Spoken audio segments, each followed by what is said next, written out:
Falar sobre aprendizagem, falar sobre o papel da família é algo muito importante, é algo muito oportuno e todos nós estamos envolvidos com isso. E antes de começar a conversar com o professor Claudinei, eu queria chamar uma reportagem que fizemos para dar base para a nossa discussão aqui no Programa Mente Aberta. Vamos conferir essa reportagem. Quais as principais dificuldades de aprendizagem? Para muita gente, as expressões dificuldade e transtorno de aprendizado têm o mesmo significado, mas são dois problemas muito diferentes. As dificuldades de aprendizagem estão relacionadas a fatores externos que acabam interferindo no processo de aprendizado do estudante, como a metodologia da escola e dos professores e até mesmo a influência dos colegas. Já os transtornos normalmente estão intrínsecos e fazem parte do aluno.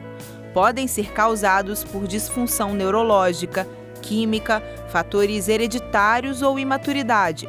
Na lista das principais dificuldades de aprendizagem estão ainda problemas como o transtorno de déficit de atenção.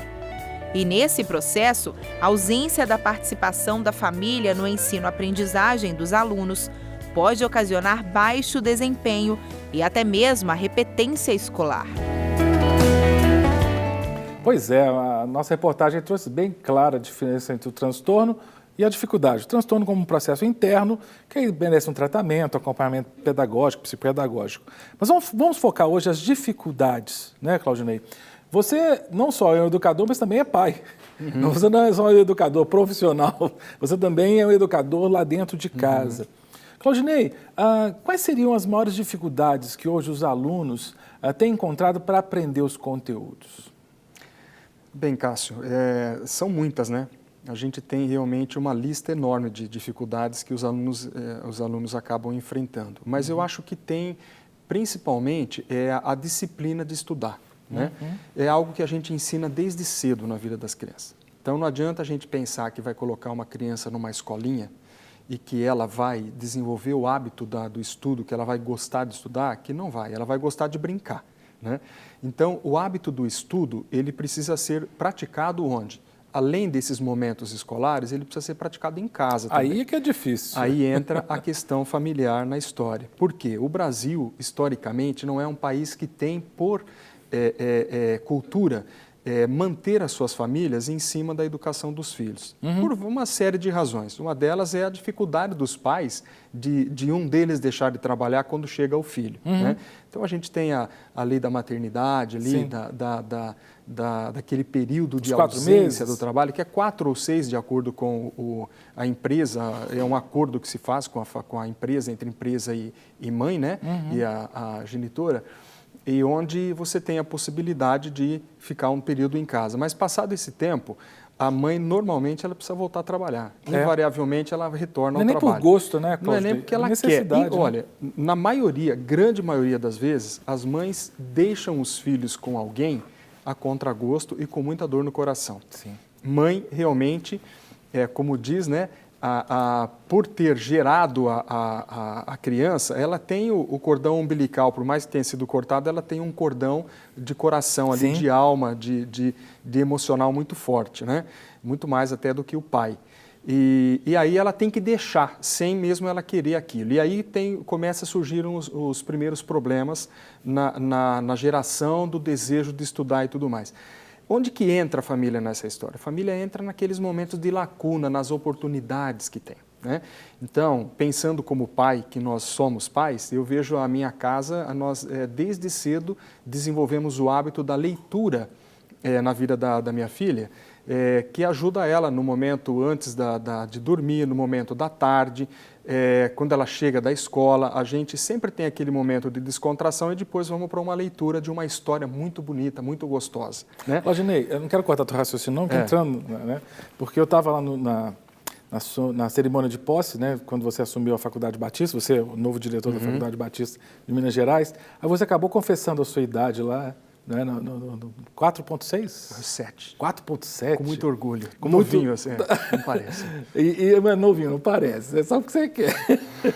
Eu estou brincando porque o Claudinei é meu companheiro de todas as segundas-feiras aqui na rádio. Né? O debate ele é um dos companheiros lá que contribui muito com o nosso debate. Mas, brincadeiras à parte, Claudinei, 4.7, então, você, assim como eu, nós fomos ensinados, olha aí com Monteiro Lobato, né? Aqueles livros. A Giovana, né? Que chama? Giovana. A Giovana. Como é que se faz hoje com a Giovana? Porque o livro de papel hoje está tão em desuso. O que vocês fazem? Mas olha, curiosamente, o livro de papel ele caiu numa cultura nacional hoje, numa cultura popular de que ele está em desuso. Mas nós temos dados empíricos reais de que o livro de papel ele suplantou novamente o digital. Né? Então, eu talvez pela minha idade, né, a minha juventude, eu sou da geração Baby Boomer, né? Então, é quase de lá.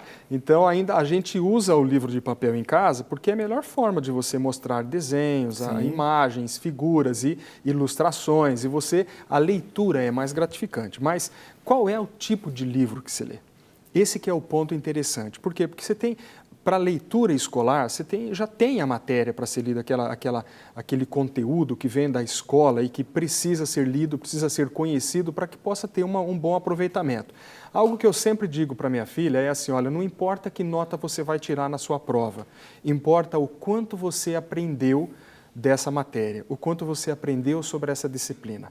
Então, ela recentemente fez uma viagem para São João del Rei e Tiradentes, coisa que ela jamais poderia ter feito se estivesse em São Paulo. Né? Sim. Então, é algo que é invejável pelos paulistas isso, porque na idade dela, com 10 anos, ela já conhece mais de Minas do que da história mineira do que qualquer paulista já imaginou conhecer. Né? E aí, ela teve uma prova sobre aquela região lá. Então, o envolvimento dela com a região, com São João del Rei, com Tiradentes, com Mariana, com Ouro Preto, é uma intensidade tão profunda, é tão bonito de ver que ela domina já o assunto, porque ela vivenciou, ela esteve ali, ela viu. Essa é uma maneira de ensinar, é uma maneira de educar. Então, assim, eu acho que o grande desafio que a gente tem é tornar o ensino algo desejado pela criança, algo gostoso que vá além da necessidade da nota na prova. Sim, sim. Porque elas já estão sabendo, ela já tem a pressão da nota na prova. A questão é, aprendeu alguma coisa? Ela está usufruindo alguma coisa? Porque o que importa de fato, Cássio, é que ela tire boa nota ou que ela leve o conhecimento dela para a vida toda e ela possa usar esse conhecimento e contribuir para algo muito maior do que uma nota de uma prova. Inclusive, você deve ter... como educador e também como pai, você deve ter ouvido falar muito há alguns anos, né, e não são poucos não, alguns anos com o advento do vestibular, e várias universidades tinham livros, bibliografias específicas. Às vezes eram clássicos, como Machado de Assis, Dom Casmurro, Senhora José de Alencar, só que os cursinhos começaram a fazer o quê? Extratos das obras.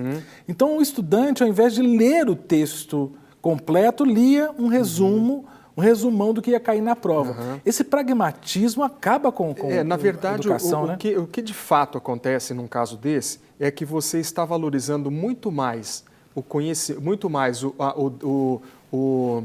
desafio do resultado do que valorizando a história especificamente, o conhecimento, a nutrição da mente da criança. Porque a criança ela vem com um chip zerado. Né, vamos dizer assim, ela vem com a mente pronta para receber o que você colocar lá dentro. Por isso que a gente tem diferenças de classes. Né? Tem, invariavelmente, o problema é que você incentivando a criança para o ensejo do mal, ela vai seguir aquele caminho. Se você ensinar a criança para ensejar e desejar o bem, ela vai seguir aquele caminho. A leitura é a mesma coisa. O que eu estou entregando para a criança, para o adolescente? Eu estou desde cedo incentivando ela a adquirir o conhecimento ou estou desde cedo incentivando ela a conquistar resultados? Esse é o mal do mundo moderno. É resultado a qualquer custo, aqui e agora, no imediatismo. E a gente acaba perdendo as novas gerações, que poderiam ser uma geração transformadora, né? A gente perde metade dessa geração porque a gente está insistindo no quê? Só no resultado. O resultado, gente, ele vem com o tempo. Nós não precisamos ter pressa, porque o resultado ele vai vir no momento certo. O que nós precisamos agora é criar a base experiencial da criança para que ela sinta o desejo do conhecimento, para que ela alcance o resultado. Agora, você mencionou aqui né, a primeira menção que você fez do primeiro cuidado seria a questão da disciplina. A disciplina, ela é aprendida em casa, porque muitas vezes a família quer que a criança aprenda a disciplina na escola, sem dar isso em casa. Mas disciplina em que áreas que você sugere? Horário? O que mais? Então, o conceito que se tem de disciplina é de que a disciplina é algo que você faz para fazer o filho corrigir algum erro, né? Isso é castigo. É diferente. Disciplina é você colocar a criança num caminho em que ela tenha os seus horários, em que ela crie momentos para cada uma das suas atividades. Então, ela tem a atividade da televisão, não podemos ser oculto a isso, ela tem a da televisão, ela precisa ter o horário do WhatsApp dos amiguinhos, que hoje já não tem mais jeito mesmo, ela tem que ter, mas tem que ter um horário definido. Ela tem o horário de ler o seu livro preferido e ela tem o horário da Bíblia. Né, o horário devocional, de fazer o seu momento com Deus, o seu momento a sós ou o momento em família com Deus, o cultinho familiar. Então, isso é disciplina. Assim como ela tem que ter a disciplina de acordar pela manhã para ir para a escola, ela tem que ter disciplina de fazer o para casa, ela tem que ter disciplina de ir para o esporte que ela faz, dos horários do esporte. Algumas coisas ela gosta mais, outras ela gosta menos. A filha do Claudinei gosta de esporte, ginástica que ela gosta. Ela faz ginástica rítmica. Gente, mas é muito animada. É verdade. Mas até para isso, até o esporte, né, Claudinei? A família incentivar o esporte ajuda demais na aprendizagem, Exatamente. Né? E tem um detalhe muito importante, que ao longo da vida da criança, desde cedo, a gente começa a perceber alguns desejos maiores, algumas voluntariedades da criança para alguns itens do esporte, da música, das artes, né? Então, logo cedo, é assim, um dos problemas que a gente tem na sociedade, criança diz assim, eu gostaria de tocar flauta. Sim. E nós não damos uma flauta para a criança. Gente, uma flauta é R$20, né? Quando você nega a criança de uma flauta, quer dizer, que custa R$20, você está negando para ela o direito de ter acesso a alguma coisa que ela pode desenvolver com muita facilidade e ter, assim, uma contribuição radical para outras crianças também e para a sociedade. Né? Então, acho que esse cuidado que a gente tem que ter, também nós nos disciplinarmos. Então, quando a gente fala de disciplina, não é só ensinar a criança a ter disciplina. Nós também temos a disciplina de enxergar aquilo que está por trás das intenções. Agora, eu queria que você me falasse sobre uma disciplina em outra área, mas quero que você fale depois do intervalo. Vou tomar uma aguinha aqui, mas eu queria perguntar para você sobre a questão da disciplina com relação à tecnologia. Que parece que as nossas crianças e os nossos adultos, né, estamos viciados em tecnologia e, às vezes, o tempo em sala de aula, o tempo com outras atividades acaba sendo perdido porque se fica voltado para baixo com o smartphone. Como fazer para evitar esse vício, para que ela desfrute de outras áreas da vida, não somente ali do mundo virtual? Você me responde depois do intervalo, tá joia? Vamos e voltamos. Estamos de volta com o programa Mente Aberta, hoje conversando com Claudinei Franzini, diretor da Faculdade Batista de Minas Gerais, conversando sobre a questão da educação, o papel da família, como ajudar as crianças e os adolescentes e os jovens na aprendizagem e comentamos sobre a questão da disciplina com relação à virtualidade, à tecnologia. Claudinei, isso me incomoda. Na condição até de professor, às vezes eu dou uma atividade, às vezes estou na sala de aula, eu dou aula mais para adultos, passo um documentário lá, que eu julgo super importante aquele documentário. Está lá, um documentário de 12 minutos. E eu estou olhando o documentário, de repente eu olho para a sala, vejo que tem um aluno que não está vendo o documentário porque está ali no smartphone. Então não é só criança que não tem disciplina, não. Tem adulto também que não tem, né? Curiosamente, minha filha, né, na semana passada, quando foi a posse da minha, como diretor, assumi como diretor da faculdade, teve uma cena muito engraçada, porque minha filha pediu, num determinado momento, ela pediu para ir ao banheiro. Aí eu disse, sai aqui cuidadosamente à minha direita e vá ao banheiro. Ela foi ao banheiro e, ao retornar, ela chegou para mim e disse, pai, no meu ouvido, tem uma aluna lá no fundo que está assistindo a novela Os 10 Mandamentos. O que é a nova novela? Qual que é a... Sei lá. A novela... Terra Prometida? Terra Prometida. E era no momento da palestra do Alessandro Leal, falando sobre tecnologia, sobre o mundo virtual, que é uma coisa assim fenomenal, é fascinante. A palestra dele foi... E ele é uma referência, uma referência nacional nessa área, que é o diretor do Google Brasil. E ela, assim, voltou e, assim, ela, com 10 anos, vai fazer 10 anos, Talvez seja pela conduta que a gente tem em casa por conta dessa questão da tecnologia, porque ela realmente a gente tem os momentos onde tudo é possível ali. Sim. São os 15 minutos de contato com as amiguinhas de escola, né?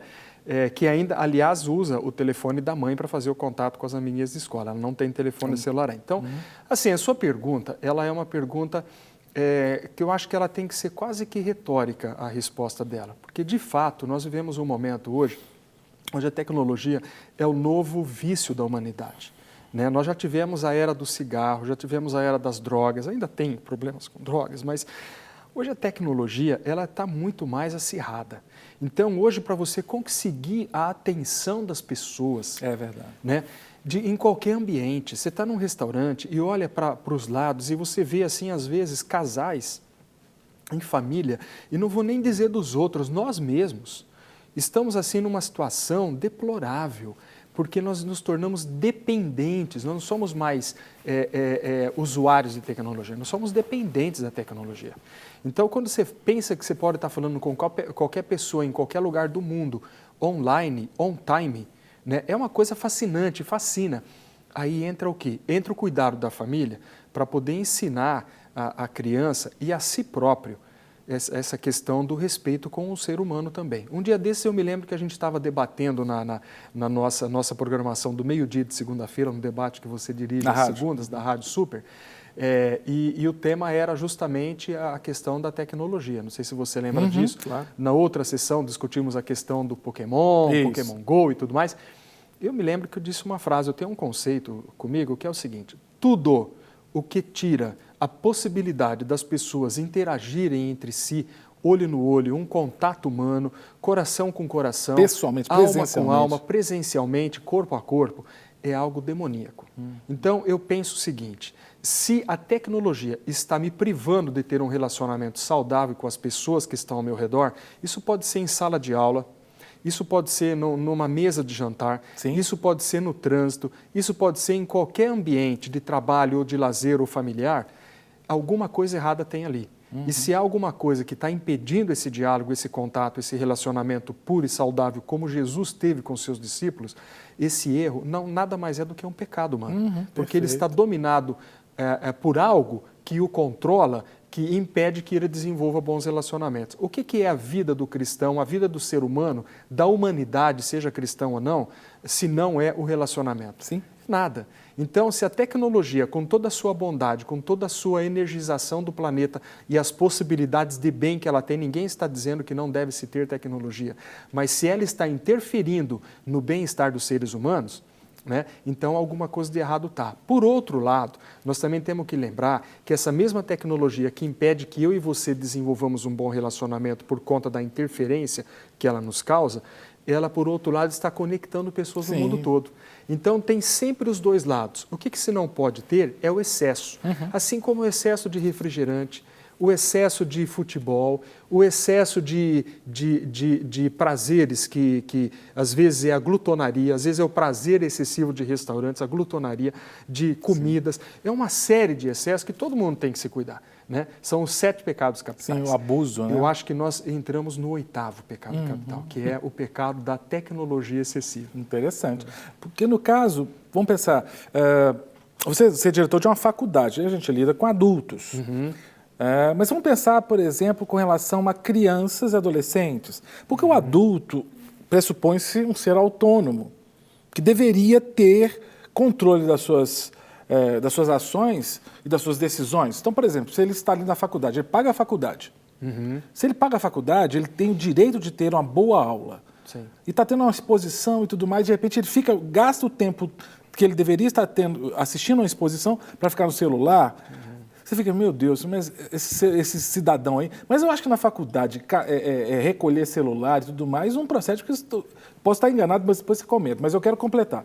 Tá, com adulto você não pode. Mas vem cá, eu acho que adolescente e criança não são seres que ainda têm toda essa autonomia para poderem usar celular em sala de aula. Qual que é a sua posição com relação a isso? Você acha que o pai e a mãe... porque você, pelo que eu estou entendendo, você regula o uso da Giovana com relação a redes sociais, pelo que você explicou aí. Você acha que a escola também pode fazer isso? Olha, eu acho que é um dever da escola ela monitorar esse tipo de comportamento, porque diferente do adulto, que ele tem já uma autonomia, e aí nós vamos falar sobre a questão do adulto também, né? Como que a gente tem que lidar com o adulto em sala de aula, porque, além do mais, eu também tenho o privilégio de ser professor de 2 disciplinas na Faculdade Batista. Além de diretor, você está na sala de aula. Eu estou na sala de aula justamente para entender como funciona a sala de aula e poder saber quais são as novas demandas dos alunos. Perfeito. Mas voltando à questão dessa faixa etária que é até o ensino médio, eu acho que até o Fundamental 2, não deveria ser possível e permitido ao aluno ter acesso ao celular em sala de aula. Deixa na mochila. Ele, sim, na melhor das hipóteses, ele leva. Agora, vamos falar a verdade. Vamos dizer aqui com toda franqueza. Qual é o crescimento que uma criança vai ter por ter um celular na mão em relação ao conhecimento que ele pode ter além da sala de aula? Ele pode ter acesso a redes sociais em casa, sim, no momento do seu para casa. Por exemplo, lá no Colégio Batista, nós temos as disciplinas, as matérias, que os professores incentivam a complementaridade, né, o adicional do conhecimento, por meio do quê? Da pesquisa em websites dirigidos, websites saudáveis, websites já direcionados para que o aluno possa aumentar o seu conhecimento daquela matéria, daquele assunto. Agora, em sala de aula, o aluno pegar o celular em sala de aula vai ser para responder o WhatsApp de quem? Do pai, da mãe que mandou o WhatsApp? Que urgência que é essa também, né? Que urgência é essa? Todo mundo sabe que ele está lá naquele momento para aprender. Então, com todo respeito às famílias, eu acho que é um erro da família, porque a criança, se ela não tiver orientação, sim, ela vai fazer o que ela bem desejar, o que ela acha que é o certo, mas ela ainda não está com a totalidade do conhecimento para saber o que é certo e errado. Por isso a intervenção familiar, ela precisa existir e a família precisa acreditar e confiar na escola para complementar essa educação. E o adulto? Na sala de aula da faculdade? O que deve fazer? O adulto, olha, o adulto ele já tem uma outra realidade, né? O adulto, eu acho que não muda nada em relação ao conhecimento.